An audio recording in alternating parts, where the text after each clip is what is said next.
तस्याम पुरियाम अयोध्यायाम वेदविद सर्वसंग्रह। उस अयोध्यापुरी में त्रेता युग में सूर्यवंश के परम प्रतापी राजा महाराज दशरथ जी की विशेषता क्या है? तो कुछ और लोग कहते हैं कि दीर्घदर्शी महातेजाह। दशरथ जी बड़े दूरदर्शी हैं और महातेजस्वी, पौरजान पद प्रिय, और अपनी जनता को, अपनी प्रजा को अत्यंत प्रिय है। प्रजा इनसे बहुत प्रेम करती है। इक्ष्वाकूणाम अतिरथो, इक्ष्वाकु कुल के अतिरथी राजा है। महारथी से भी ज्यादा जो वीर हो उसको अतिरथी कहते हैं। श्री दशरथ जी महाराज अतिरथी हैं। यज्वा धर्म परो वशी, और बहुत बड़े यज्वा हैं। बड़े बड़े यज्ञों को इन्होंने किया है। और धर्म परो वशी, धर्म परायण है और अपनी इंद्रियों को और अपने मन को, अपने चित्त को जिन्होंने अपने वश में कर लिया है, जिनका अपने ऊपर पूर्ण नियंत्रण है, ऐसे श्री दशरथ जी महाराज महर्षि कल्पो राजर्षि हैं। तो राजा, लेकिन किसी महर्षि से कम नहीं है। महर्षि कल्पः, महर्षि के समान हैं तो राजर्षि। और त्रिषु लोकेषु विस्तृतः, और तीनों लोकों में इनका यश है दशरथ जी महाराज को। केवल पृथ्वी पर ही नहीं, स्वर्ग में भी दशरथ जी महाराज का नाम है। दशरथ जी महाराज जब कभी स्वर्ग जाते तो देवराज इंद्र अपने सिंहासन पर ही इनको बैठाते। स्वर्ग के राजा देवराज इंद्र दशरथ जी के लिए कोई अलग गद्दी नहीं लगाते थे। जिस गद्दी पर देवताओं के राजा इंद्र बैठते, उसी गद्दी पर आधे में दशरथ जी महाराज बैठते और आधे में इंद्र बैठते। ये सम्मान दशरथ जी का स्वर्ग में। त्रिषु लोकेषु विस्तृतः, और धन संपत्ति, कहते हैं दशरथ जी महाराज के पास जितना धन और जितना वैभव उतना देवराज इंद्र के पास भी नहीं था। वाल्मीकि जी लिखते हैं कि धनैश्च संचयैश्चान्यैः शक्र वैश्रवणोपमः। शक्र वैश्रवणोपमः, शक्र माने इंद्र और वैश्रवण माने कुबेर।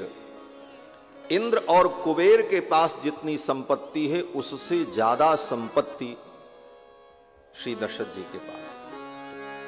और इसी वाल्मीकि रामायण के श्लोक का गोस्वामी तुलसीदास जी महाराज मानस रामायण में अनुवाद करते हैं कि दशरथ जी के धन को देखकर कुबेर को लज्जा आती, दशरथ जी के राज्य को देख करके इंद्र को लज्जा आती कि इतना बड़ा राज्य और इतना वैभव मेरे पास नहीं है। अवधराज सूर्यराज सिंहाई, दशरथ धन लखी धन दिल जाई। अवधराज सूर्यराज सिंहाई, दशरथ धन लखी धन दिल जाई। दशरथ धन लखी धन दिल जाई। दशरथ धन लखी धन दिल जाई। दशरथ जी महाराज के धन को देखकर इंद्र और कुबेर को भी लज्जा आती थी। इतना वैभव दशरथ जी महाराज के पास। और परम धर्मात्मा दशरथ जी महाराज, दो चौपाइयों में गोस्वामी तुलसीदास जी ने दशरथ जी महाराज के व्यक्तित्व का वर्णन किया है। इनका व्यक्तित्व क्या है? अवधिपुरी रघुकुल मनि राऊ, वेद विदित तेहि दशरथ नाऊ। अवधपुरी रघुकुल मनि राऊ, वेद विदित तेहि दशरथ नाऊ। धर्म धुरंधर गुण निधि ज्ञान, भगति मति सारंग पाणी। धर्म धुरंधर गुण निधि ज्ञानी, हृदय भगति मति सारंग पाणी। अवधपुरी रघुकुल मनि राऊ, वेद विदित तेहि दशरथ नाऊ।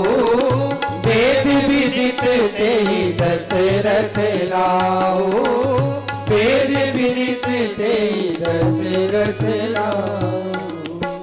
अवधपुरी रघुकुल मनि राऊ, वेद विदित तेहि दशरथ नाऊ। धर्म धुरंधर गुणनिधि गानी, धर्म की धुरी को धारण करने वाले और गुण निधि और ज्ञानी भी हैं। हृदय भगति मति सारंग पाणी, सारंग पाणी भगवान के प्रति इनकी भक्ति भी। ज्ञान कर्म भक्ति तीनों से युक्त हैं दशरथ जी महाराज। और इनकी 3 रानियां हैं, महारानी कौशल्या, महारानी कैकेयी, महारानी सुमित्रा। लेकिन ये 3 पट रानियां हैं।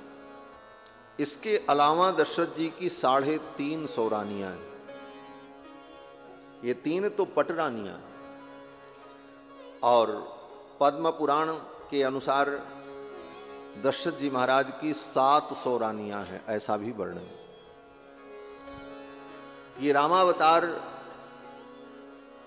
एक बार नहीं हुआ, हर कल्प में राम जी का अवतार होता है। और हर कल्प में रामावतार में कथाओं में कुछ कुछ अंतर हो जाता है। जैसे रोज हम आप सवेरे उठते हैं, वही दिनचर्या मूल रूप से होती है। फ्रेश होना, नहाना धोना, फिर खाना पीना, ऑफिस जाना, काम करना, फिर शाम को आना, खाना पीना, सो जाना। ये मूल रूप से तो यही काम रोज होता है। लेकिन कभी कभी इसमें कुछ बदल जाता है, लेकिन मूल रूप से इतना ही रहता है। उसी प्रकार राम जी का चरित्र मूल रूप से तो वही होता है, लेकिन कल्प कल्प में कुछ कुछ भेद हो जाता है, कुछ कुछ बदल भी जाता है। इसी को कल्प भेद कहा जाता है। कल्प भेद हरि चरित सुहाए, भांति अनेक मुनीशन गाए। पद्म पुराण में 4 कल्प की राम कथा वेद व्यास जी ने वर्णन किया है। और चारों कल्प की कथाओं में अंतर है। किसी कल्प में राम जी बड़े भाई हैं, उनसे छोटे भरत हैं, उनसे छोटे लक्ष्मण हैं और उनसे छोटे शत्रुघ्न हैं। और किसी कल्प में राम जी सबसे बड़े हैं, उनसे छोटे लक्ष्मण हैं, लक्ष्मण से छोटे भरत हैं और भरत से छोटे शत्रुघ्न हैं। किसी कल्प की कथा में 3 रानियां कौशल्या से राम जी का प्राकट्य, कैकेयी जी से भरत जी का प्राकट्य और सुमित्रा जी से लक्ष्मण और शत्रुघ्न का प्राकट्य। लेकिन किसी कल्प में 4 पटरानी का वर्णन है, जिसमें 1 से राम जी, 1 से भरत जी, 1 से लक्ष्मण जी, 1 से शत्रुघ्न, ऐसा भी वर्णन। ये कल्प भेद है। कल्प भेद हरिचरित सुहाये, भांति अनेक मुनीशन गाए।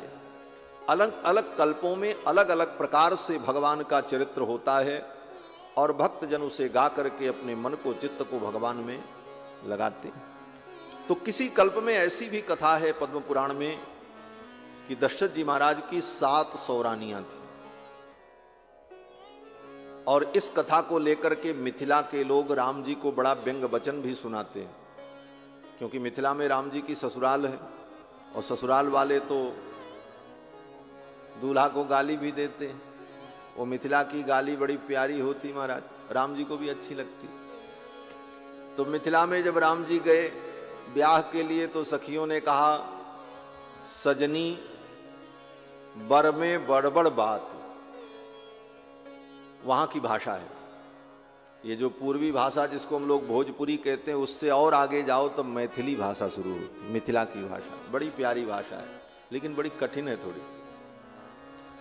तो वहां की भाषा में सखियां कहती हैं, सजनी बर में बड़बड़ बात। बर में, दूल्हे में बड़ी बड़ी बातें हैं, बड़ी बड़ी विशेषताएं। एक सखी ने कहा, क्या विशेषता है? बोले इनके पिता तो 10 रथ हैं, 1 रथ नहीं, 2 रथ नहीं, 10 रथ हैं। तीसरी ने कहा इनकी माताएं कितनी? बोले 700, क्योंकि दशरथ जी की 700 रानियां। तो एक सखी ने कहा अच्छा बताओ, जब 10 रथ है तो एक एक रथ पर कितनी कितनी रानियां बैठती रही होंगी, हिसाब बताओ। अब मनोविनोद करने के लिए यही सब पॉइंट मिलता है।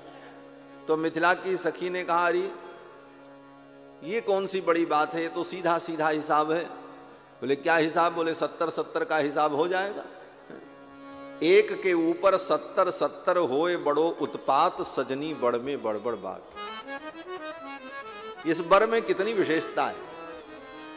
तो 700 रानियां दशरथ जी महाराज की, ऐसा भी वर्णन है। और श्रीमद् वाल्मीकि रामायण में जो वर्णन है 350 रानियां, और 3 पट रानियां, महारानी कौशल्या, केकई, सुमित्रा। लेकिन दशरथ जी महाराज की आयु 60,000 वर्ष हो गई, कोई संतान नहीं। इतने बड़े धर्मात्मा, ज्ञानी, कर्मनिष्ठ और भगवान के भक्त,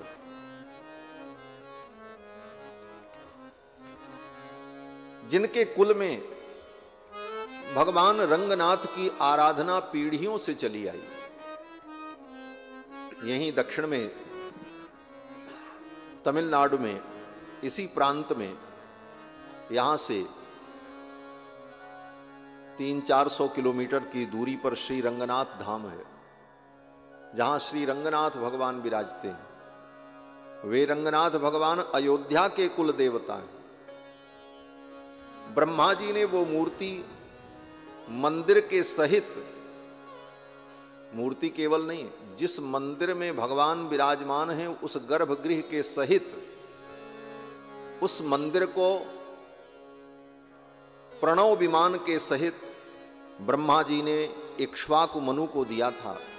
और इक्ष्वाकु मनु से लेकर दशरथ जी के काल तक रंगनाथ भगवान की पूजा अयोध्या में होती रही। ऐसा वैष्णव कुल, भगवान के भक्तों का परम पवित्र कुल, वैष्णव कुल। इस विषय को लेकर के गोविंदराज स्वामी जी ने वाल्मीकि रामायण में स्वयं प्रश्न उपस्थित किया और समाधान भी किया कि भगवान को जब प्रकट होना था तो दशरथ जी को ही अपना पिता क्यों बनाया? पृथ्वी पर अनेक राजा थे, बड़े बड़े धर्मात्मा थे, किसी के घर में प्रकट हो जाते राम जी। दशरथ जी को ही अपना पिता बनाने की रुचि भगवान ने क्यों व्यक्त की? क्या विशेषता थी दशरथ जी? तो इस प्रश्न का उत्तर स्वयं गोविंदराज स्वामी जी देते हैं कि दशरथ जी की सबसे बड़ी विशेषता यही थी कि इस कुल में आदिकाल से लेकर दशरथ जी के काल तक भगवान रंगनाथ की पूजा होती चली आई। भगवान रंगनाथ जिस कुल में विराजमान हैं, ऐसा वैष्णव कुल, भक्त कुल था, इतना पवित्र कुल था। और दशरथ जी की तो इतनी महिमा है, सत्यनारायण व्रत कथा में भी आप लोग दशरथ जी का स्मरण करते हैं। अब ऐसे ही कथा सुनते होंगे, शंख बज जाता होगा, ध्यान न दें तो अलग बात है। कथा को बड़े ध्यान से सुनना चाहिए, चाहे छोटी कथा हो, बड़ी कथा हो, कथा तो कथा है। सत्यनारायण व्रत कथा में जब पंडित जी कथा सुनाते हैं तो प्रसंग आता है, तुंगध्वज नाम का एक राजा था और उस राजा ने सत्यनारायण भगवान का व्रत किया और फिर वह तुंगध्वज राजा ही त्रेता युग में राजा दशरथ के रूप में प्रकट हुआ। तुंगध्वजो महाराज नृपो दशरथो भवत रंगनाथम संपूज्य श्री वैकुंठम तदागमत।